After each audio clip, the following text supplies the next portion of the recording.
व बिही नस्तईन। माशाअल्लाह बहुत ही बेहतरीन अंदाज में हम सब प्रोग्राम समाअत फरमा रहे थे। काबिल मुबारकबाद हैं सबसे पहले जनाब हज़रत मौलाना मुफ्ती सुहेल अहमद साहब कासमी। बहुत ही इस इलाके को लोग यूँ नहीं समझा करते थे, तालीम और तालीम के अंदर लोग इस तरीक़े से नहीं थे।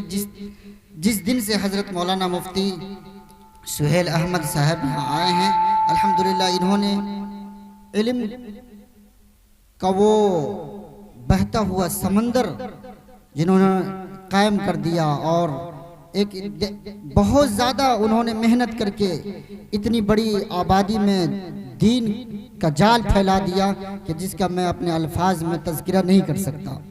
मेरे दोस्तों, आज का ये प्रोग्राम हम सबको एक पैगाम देता है। कुरान करीम के ताल्लुक़ से 3 बातें 2 मिनट से पहले मैं बात कर रहा हूँ। कुरान करीम हम समझते हैं कि नमाज छोड़ना गुनाह है, रोज़ा न रखना गुनाह है, किसी को कत्ल कर देना गुनाह है। खुदा की कसम मैं कहूँ, कायनात का सबसे बड़ा पाप अगर कोई है तो कुरान करीम से दूर होना है। बेशक बेशक कुरान करीम से दूर होना कायनात का सबसे बड़ा पाप है। अल्लाह ताला ने कुरान करीम को सबसे पहले पढ़ने को कहा।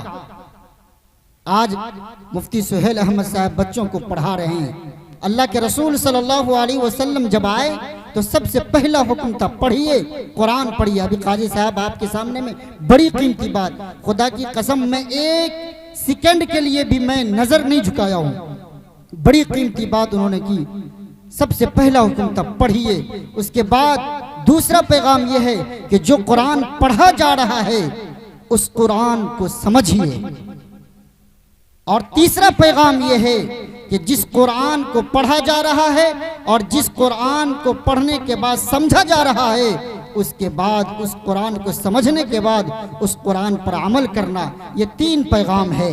आज से हम तहैया करें कि कुरान पढ़ें रोज़ाना के एतबार से कम अगर हाफिज कुरान है तो कम से कम 3 पारा, ज़्यादा की 10 ज़्यादा। मौलाना मोतियुर रहमान साहब फरमाया करते हैं कि हाफिज कुरान को कम से कम रोज़ 10 पारे पढ़ने चाहिए, लेकिन अगर नहीं तो कम से कम 3, और अगर वो भी ना हो तो हर हाल में 1 पारा पढ़ना अपने आप को ज़रूरी समझ ले।